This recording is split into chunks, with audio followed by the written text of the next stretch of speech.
Hey guys, welcome. Today we're going to talk a little bit about the difference between and give you an overview of the difference between structure and outline.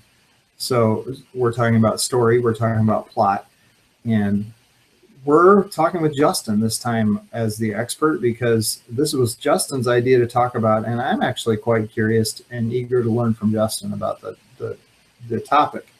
So Justin, even just the idea that you threw out there that there's a difference between structure and an outline. Say more about that. Sure. Yeah, this is something that I would say this area, the issue of story structure, is probably the area I've spent 70% of the total hours and energy that I've invested into learning how to write has gone into that specific sort of field. The question of what is story structure, how does it work, why is it important? So it's something I feel fairly strongly about. I'll start with a definition. When I'm talking about structure, story structure, the difference, the simple difference between a structure and just outline is that an outline tells you events. It tells you the plot point. It tells you what is going to happen in your book in sequential order. So it's a kind of external events. Story structure has very little to do with events per se. It has everything to do with the trajectory of change and conflict in the story from beginning to end. If you think about it in the sense that the purpose of a story is to give, well, I would say, again, we might need, this may be as a whole different video, but I think the purpose of a story, also the social purpose of a story, the kind of cultural communal value of stories, is to give the reader or the listener or the viewer an emotionally satisfying experience of change and conflict that produces something in them. And the reason that I think that structure is so essential to understand is because it's one of the most deeply rooted psychological constructs of the human condition. We think about everything in terms of story structure, not just stories, but everything. We talk about our days in a 3-act structure. We talk about our lives in a 3-act structure. It's how our brains understand information and sequence. When we look for meaning in events, what we're thinking about is kind of structure of meaning. So when I talk about structure, I'll give like the really brief overview, and we'll talk about kind of how they hook up. How structure and outline kind of sync up with each other, but they're different. When you talk about an outline, you begin with beginning, and you can kind of lay out the event. So if I talk the outline of, let's say, Star Wars that everybody knows about, is it opens, there's the spaceship is boarded, some droids get away, there's information, they go to a planet. It's the stuff that happens one after the other from the beginning all the way to there's a big boom and then there's a party. That's the outline, the plot outline of the movie.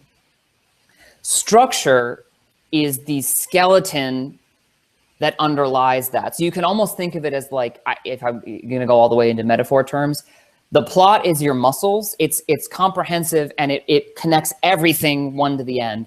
Structure is the skeleton underneath it. It's what gives the entire thing purpose and movement and meaning, and it makes it work. Without it, you just have a lot of kind of flabby stuff. So what I mean by that is, in your outline, you have a beginning and some stuff happens. In structure, the first kind of piece of structure would be what we call the inciting incident, which is making it clear to the reader or the viewer, this is the moment in the story, the thing, the action, the choice that means that the story has begun. And by the story has begun, I mean the characters that we just met can't go back to life the way that it was. A story problem has been introduced. Something bad is going to happen. There's something at stake that is now on the table because of this event or this choice. And until that story problem gets resolved, the story is not over. So that's different than plot in the sense that it's not sort of saying, well, here's the first event. It's sort of the inciting incident more broadly, and it needs to directly going to carry all the way through the movie, or the book, or the play, or the whatever. And so in other words, the inciting incident very rarely it can come on the first page. It can come in the first paragraph. But typically it doesn't. Usually it actually comes somewhere towards the end of the first, second, third chapter, depending on what kind of story you're telling. It's not the same thing as the beginning, if that makes sense, because the beginning has to do with an outline and structure has to do with the movement of the story. So Justin, is it fair to say then the outline may have a chapter or two before the inciting event, just to show you the way things were before they changed? Yes, quite. It's almost essential. It's very rare that you'll actually get the inciting event. Take Jaws, for example. The inciting event of Jaws is when the girl gets eaten. That is not the beginning of the movie. If that were the very, very, very first scene, like camera opens, this girl gets eaten by a shark, it would be really disorienting and disjointed and weird, and we would not understand or care about what's going on. The beginning of the movie establishes the lead character. So the reason we care about that scene as much as we do, I mean, beyond just the traumatic kind of scare factor, is because in the back of our minds, we already know who the lead is. We already know what his problems are.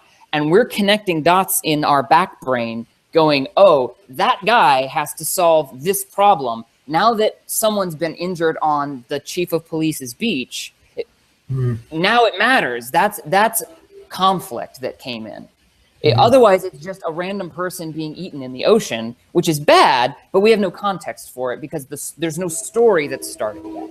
So that's kind of what I mean by, like, there's the difference between inciting incident, which always relates to character, I guess is what I'm trying to get at, and character change. We already know by that scene in the movie that Chief Brody is afraid of water and he's a bit of a weenie. So the fact that we kind of know those things already, it's just immediately foregrounded. That's why that scene is so brilliant. It contains within it all of the conflict that he's going to have to face into, and then the kind of person he's going to have to grow into and become by the end of the story to defeat this horrible threat. A lot of the frustration that I've seen other writers experiencing in their story with wrestling with that sense of something's not working, something's not clicking, it's not grabbing people, but I'm not clear why, because the story is good. Like, I tell people the plots and they're like, oh, that's kind of interesting. The plot is good and there's nothing wrong with the plot. Like, it's not like I have big plot conflicts where in one scene somebody does this and then 3 scenes later it's been reversed or any problems like that. But something, it's just like it's not gelling exactly. That typically is an issue of there's a structure element missing that needs to be refined and introduced more clearly. And once that key piece gets put into place, it's like, oh, all the dominoes click. Yep. And is it fair to say that really, I mean, we could talk about what 2 or 3 of them are in the story arc, but is it fair to say that at the end you need to have redemption if you want to write in the Western context? Yes. Yeah, I was going to say you don't need to, but if you want to sell books, you need to. Yes, the whole idea. Well, transformation. You could call it transformation. You could call it redemption. The basic, like the bones of story structure is, in the beginning of the story, we meet a character who is flawed in some way. That we are clear the flaws of this character are going to prevent them from succeeding. And then we get an inciting incident that forces them to confront those flaws. The story, it's like we're on rails now. The story is happening, whether the lead character likes it or not. The fugitive, his wife is murdered and he's arrested and he's going to death row. Like, there's nothing he can do about it. He is in this train. And then from there on. And then basically it's a series of escalating. The character makes a plan to deal with it. That plan gets horribly foiled in some way, ideally partly because of their flaws or their like lack of growth in some aspect, which ultimately leads them to understand the larger dynamic of the way that they need to change or grow, or what risk they need to be willing to take, until ultimately the stakes escalate to their highest point at the same time that the character reaches their greatest sort of clarity about who they have not been but can now be.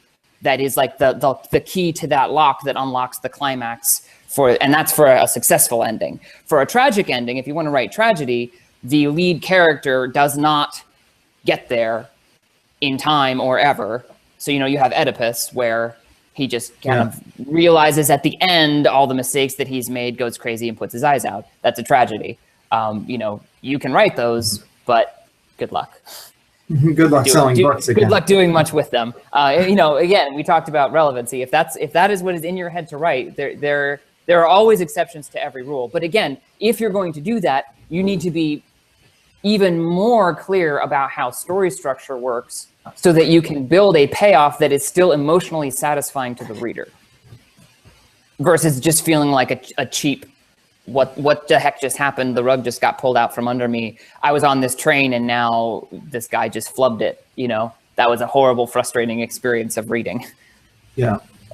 Yeah, I just watched The Matrix last night, and I think that's an interesting one to sort of illustrate this, where at the beginning of the movie, his inciting incident is that Smith comes for him at work, and he's told, you can either go out with the agents, or you can climb out the window and climb down the scaffolding. Mm-hmm. And so he has to face this, what appears to be reality of a steep drop off, and he's afraid of falling. And his fear of heights drives him back inside, and he goes out with the agents. By the end, he's had to face and grapple with reality is not as he sees it. And when he's in the Matrix, he actually has the ability to, the very last scene, he flies. Yeah. So it's in stark contrast to his fear of falling, is that now he can fly. Yeah. He can jump into Smith and blow Smith up from within, and he can do basically he can do anything. Because his faith is in the fact that his reality isn't real. Yeah. So that's The Matrix is another excellent example of kind of good structure. When I'm talking about structure, I am still talking about actual things that happen in your book. It's mm-hmm. just not everything that happens in the book is a key point of structure, if that makes sense. So going back to the Jaws example, I mean, that is the inciting incident, and it is a scene, and it is part of the outline. So I guess maybe the simplest way that I might, we can kind of wrap it here maybe, is that your outline, which is essential, has to do with clarity. You need to have your plot needs to be clear. If there's plot gaps and like weird out of sequence things, or it doesn't make sense how a character could get from here to there, or those kinds of issues, those cause confusion, which mm-hmm. you don't want. Right. And that has to do with plotting and outlining, in that sense of like actual clear sequence of events, plot. So plot has to do with clarity. Structure right. has to do with compelling.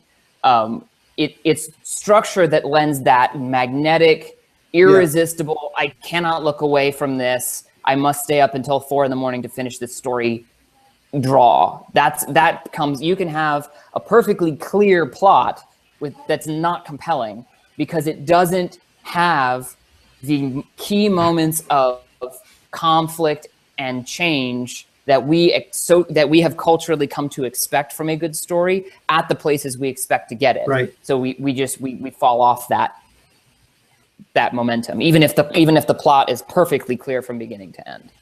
Yeah, and just to go back to the Matrix on that for a little bit, since it's so fresh in my mind.